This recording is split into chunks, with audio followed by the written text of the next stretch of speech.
Okay, so Aries, I'm recording this on video, and just in case I have any issues with my video, I'm also recording it on voice so we can make sure that this thing gets uploaded one way or another. If you have emailed me for a reading, I do apologize, and believe me, I completely understand that you guys are waiting for readings. It has been very, very busy for me, so I will get back to those readings as soon as I can, everybody. So if you're watching this and you're a person who has requested a reading, a free reading, I will get back to those. Understand they are free readings. Those are not paid readings.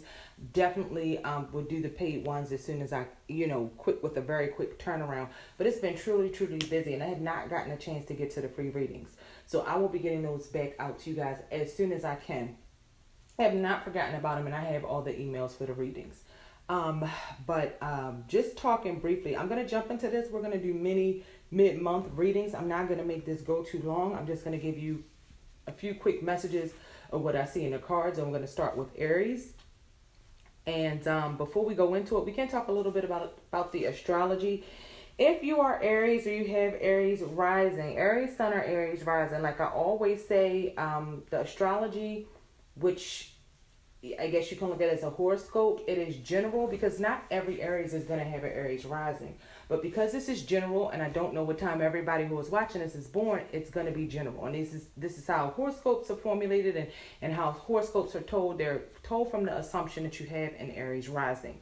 So if you have an Aries rising, Jupiter, the big to-do of the next year, is moving into Scorpio, and that's going to be in your 8th house. And it's really, really funny that we're talking about Jupiter and Scorpio in the 8th house. Now, where Scorpio kind of sits from you, I don't think it's going to be that, Jupiter is good and it brings good things, but I think it's going to pose some challenges, especially when it comes to not necessarily the money that you directly receive, and it may tie back into the money you directly receive, because I do have a few Pentacles cards on the table, but I feel in cards that deal with material wealth and material necessities and intangible things. I do have a lot of Pentacles and Earth cards on the table, at least 3 out of the suit.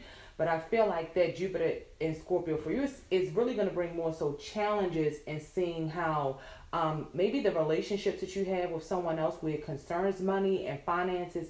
So if you're in relationships and you share finances and the income that comes into the household, I feel like there are going to be some challenges with things of that nature when it comes to what you're owed or money that comes in from other people or things like that. And regeneration and kind of starting a whole new cycle in your life, having certain things having to go away and then certain things being regenerated with the energy that Jupiter brings into Scorpio for you, because with Aries rising, it would naturally be your 8th house. Unless you have intercepted houses or you are not an 8th rising, then that Jupiter is in Scorpio is going to fall in your 8th house. So you're going to be dealing with some 8th house things. And because, it's not a trine, it's not a sextile, it's not a necessarily easy energy. It's not an opposition or square either, but it's in one of those positions where you might not feel that absolute good luck or beneficial opportunities your Jupiter is supposed to bring without a few challenges and without going through a few struggles when it comes to the things that the 8th house in Scorpio rules. So deep connections when it comes to your regeneration, your rebirth, and things that tie into your finances that come in from other sources that are held in the 8th house. And also partnerships, because Scorpio is the sign of the sex. It does rule the sex organs, and a lot of people, of course, the 7th house is partnerships with everybody. You're seeing Jupiter leave your 7th house if you're an Aries rising. So you probably have had some good bonds and some good things going on in your partnerships lately. You may have found that things have been a little easy and things have been good on the home front or in your love relationships or your partnerships. Whether you've been in established partnerships or you're meeting someone new, you may have found that things things weren't as difficult when Jupiter was in that seventh house for those out there that are Aries rising and don't have any intersected houses. But with it moving into Scorpio, seventh house is relationships with anyone. So it's not just love relationships. I mean, yeah, it's a Venus house because Venus rules Libra, but that's relationships across the board, whether it's relationships with family, friends, children, significant others. It's relationships across the board. Eighth house is more so deeper connections, very deep, very connections that are very deep that really make you feel. So that's kind of where you're going when you're talking about Jupiter moving into that eighth house. And also really quick, because this is not I'm not going to go too in depth and go through all of the planets. I'll also talk about Mercury is going to move into Jupiter shortly as well. So with Mercury, into Scorpio. So with Mercury going into Scorpio, it's probably finding out a lot of information that has to do with these things that I just stated in communication. And even you may be going here, going there, traveling different places and really trying to make something come together on the front of some shared investments that you have with other people, and finding the deeper meaning of what's going on in your life right now and those things that come through that eighth house. And if I'm not mistaken, I believe Venus and Mars in a little while, at some point this month or next month, should be moving into Libra. So those would be some good placements for you guys, because it's your seventh house if you have Aries on that rising. So that's going to reflect back, even though it's in an opposition, it's still going to reflect back some energy to your ascendant house, to your first house. And having Venus and Mars there, that passion and that energy may have you turn some of these things around and really go for it and see some movement in those areas that you wish to see that in. So on the card on the bottom of the deck, I did have the card that represents Aries, which is the Emperor. So you're really kind of looking over your spread. I feel like Aries is really in the mode of being controlling or being forced to let go some of the control they have. So if there's a certain dynamic that you play in the family, maybe you're the one who handles the finances, maybe whether you're a woman or the man, maybe you wear more so of the pants in a relationship. I mean, some women are dominant. They kind of handle certain things and kind of guide the man. And with a lot of Aries men, if you're an Aries man, I'm sure that's the other way around, because the Emperor is a controller. That's what he's all about. He controls, he rules. In Aries, and the Emperor represents Aries, and Aries is also a dominating sign. They're going to do what they want to do, and they kind of have to be in control. They have to control things. So with that going on and having to let go of the control issues card, along with the other cards that I see on the table, Aries may really be dealing with letting go of some of the reins, having to compromise more in partnerships. And it may be something, Aries, you may be on a deeper spiritual journey, and that may be at odds, or maybe you're not getting what you need from your partnerships and the people in your life to support that journey. You got the honeymoon card, but I almost feel like it means the honeymoon is over. But for some people, you may be looking at recommitting to relationships or making stronger bonds, or maybe you've met someone if you're a single Aries, but you're finding that your values and things don't quite line up. I mean, that could speak of that as well. But for those Aries that have either met someone or are in long-standing relationships, I feel like this is more so of a relationship spread, because it really talks about finances, the happy home, creativity, and children. I see a lot of that in this reading. So to me, it speaks to a lot about established partnerships, but we can try to pull some things out for singles as well. So with Aries in the partnerships, I feel like there really have been some changes, like I said, and you having to let go of control issues when it comes to the family dynamic, what makes you happy, having success, having emotional happiness. And with the Fool card being in reverse, which is the Uranus card, bringing some challenges and some changes to the family dynamic, or to what you consider to be happy. So if you're single and maybe you were happy once in the past and there was a relationship in the past, for singles, I'm also see breakups and having to make decisions. Maybe there were situations where you were dating a few people, you had to choose between a few people, and it was just a battle where you're like, okay, I give up. No one wins. There's no one that I really want to settle down with, or I'm walking away from a certain partnership, but I'm not going with the other person, or I'm not going into another partnership because I'm not happy with any of the options that are on the table. I'm turning down all offers when it comes to these decisions that I had to make with the Page of Cups in reverse. If you're an Aries, you also could be dealing with maybe a child has gone away. You may be sending some kids off to college. Some kids may be getting to an age where you feel like they're not children anymore and they're growing up. If there are any Aries that are pregnant, or you know any pregnant Libra or Tauruses in your life, they could have been dealing with the loss of a child. Maybe you're supporting someone in your life like that. Maybe your partner is that person. Maybe you're going through that. Or maybe just having some decisions about whether they want to have children or keep the children that they have, or explore some sort of opportunity or creative partnership. I feel like if there were any offers that Aries were making, possibly to a water sign, and this could be having to do with anything. You might be in a partnership, and a partnership isn't being turned down or turned away. But it could be. You could be coming out of a relationship, like I said, with that Fool in reverse and that Uranus card, and you're not wanting to take a leap and you're not wanting to go forward. You could have walked away from something that lasted a long time, maybe 10 years or so, with that 10 of Cups, or something that you were very much so emotionally invested in. You could have been walking away from that or turning down those kind of offers, possibly if you're single or you're meeting somebody new, or you're Aries and you were in some kind of situation where you had to decide between some partners. You could be turning offers down with that Page of Cups in reverse. So, and also that Page of Cups in reverse is sitting right next to the Two of Pentacles in reverse, meaning as though you can't make a decision, or a decision is hard to make, or when you make a decision, you don't choose anything. You know what I mean? Or you could have been making a decision, or had to make a decision. And this might not always be between your partner. It may be different family dynamics. Sometimes families don't get along with relationships. Sometimes those kind of things happen, and family gets all involved in our circumstances and our relationships. And you may have had to make some decisions between an earth sign, possibly Taurus, Libra, and a water sign.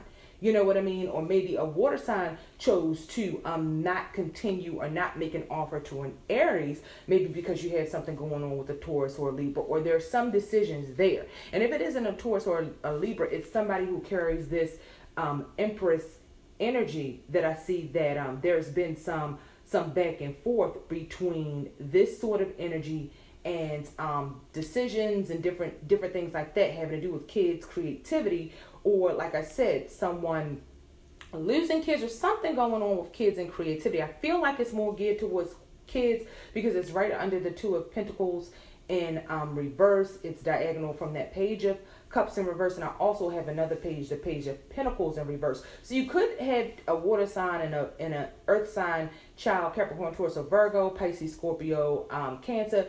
You could have like some information come through about a earth sign child that you have, or younger earth sign person, or maybe some opportunity that you were trying to work on, some not so negative news. Maybe somebody did not make a decision in your favor and it's kind of affecting you emotionally, or maybe you had a water sign and the earth sign children that are kind of going back and forth. They're not getting along. The water sign child is kind of displaying emotions, more so in a Pisces. So if Pisces really means anything to you guys, you could be dealing with Pisces, and you might have a negative Pisces, or Pisces is really just caught in their emotions that you cannot put a hold on, and you're having a hard time trying to figure out what this Pisces wants. Where is this relationship going? If not, I see a lot of water sign and earth sign energy, and definitely your energy here with the Emperor card being on the bottom of the deck, sort of overlooking the whole spread. But the Emperor card is right in line with arguments, disagreement. So something that has to do with a major change in the family, or major change coming up as we get through the rest of this month into November, and some quarreling, some going back and forth about it. You've been and it's no blow up arguments. And if you're single and you've just met people that you don't kind of get along with, or maybe you've been going through some quarreling in your family or younger people, it is not all blown out sort of arguments. It's just arguments that are petty, that make you unhappy. Or like I said, you could have several people, either family members or your children, kind of fighting and going back and forth. And it may involve money, decisions about careers, decisions about what direction people in your family and what direction your whole family or you want to go in regards to money and career and opportunities and things that will keep the family together or sort of tear the family apart. It's like nobody is really on the same page. But I see Aries is really tired of fighting. Aries is ready to let their guards down, and Aries may be in a position where you have to just concede a little bit of defeat because maybe you're outvoted. Maybe there's been some decisions made that you don't agree with when it comes to that move your family is going to make, steps your family is going to take. And it's got you at an emotional place where you're just kind of upset. You know what I mean? And you just ready to kind of just give up on even dealing with the situation and maybe just go with the flow. So if you are facing any issues like that, Aries, I would say it's a good thing to go with the flow because what's coming in will be, it's going to lead to abundance. If you use your creativity or you let someone follow their creative talents, there's a lot that you have manifested over the years, either you or your partner, or people that you are deciding to partner with or you're contemplating to partner with. I feel like there's good news of a good opportunity coming that's very creative, that will let you get to that next level, that's really going to let you manifest something really, really good, materially and financially and emotionally. I feel like you can be emotionally happy after you change things up a bit, after you do something out of the box, after you're willing to take this leap. Instead of this fool being in reverse, if you can change your energy and let go of some control issues and be willing to kind of go with the flow, I think you're going to find that you have some very good emotional and financial and material opportunities coming up, but you just got to put your guards down and be willing to move on. Stop the petty quarrels and arguments, kind of rise above, let some of your controlling issues go, and maybe let somebody else kind of take the reins and make some decisions and see where you end up. And I would say if that's a situation, whether it's in a love relationship or it's in a, you're single and you're meeting people, the vibe I get, the overall tone is do things differently than you have done them before. And you may see that you get some really, really good results that are going to bring about something really great in your life. And you might not see it right at this moment, but if you just let go a little bit, and I know it's very hard for Aries to let go of that control, whether you are a passive aggressive controller, whether you're not, but if you work together with the people in your life and you make some decisions not based on what you want or what you think is best, but you take the family's account, you take other people's account, even if you have friends, possibly, getting opinions from the friends and things like that. Really looking at offers that are on the table. Don't be so quick to turn things down because it may bring about a really good opportunity. And if you have turned some things down, I think if you go with whatever creative things that you've been working on and that your partner's been working on, if you go with that, you will find that it brings some success and it brings some happiness. You might not see it at the moment, but it's definitely something I could see coming in your future as we get to the end of the year. Like I said, with that Jupiter being in Scorpio for you, it's not necessarily going to be the greatest placement, but that brings back the greatest energy. But I definitely believe if you work through some of the things that are going on, right now, Aries, let go of some of the control, still be into your spirituality, be open to work with your partners and the people in your life. Be open to differences. If you're single and you're meeting people, take a leap, do something out of the box, do things different from how you have always done them. Don't be so quick to get a fiery attitude, to go off on people, to cuss people out, and to have your guard up. You want to let those guards down, and you'll see some great opportunities that come into your life in the near future. So I hope that helps, Aries, with whatever's been going on in your life, whatever your situation is, and whatever's been on your mind. If you want a personal reading, you can always email me at tarothelpnow.com. And you can also visit my website, which will be, the link will be down in the description box. I thank you so much, Larry. I was going to say Larry's. Maybe you're dealing with a Larry. Maybe there's somebody in your life named Larry. Maybe there's something going on with the Larry in your life. So I wish you the best, Aries. And I hope that you have this Jupiter and Scorpio energy brings you the best. Not any difficult challenges. And you see yourself exactly where you want to be as we get into the new year of 2018. Peace, Aries. Okay, so Aries.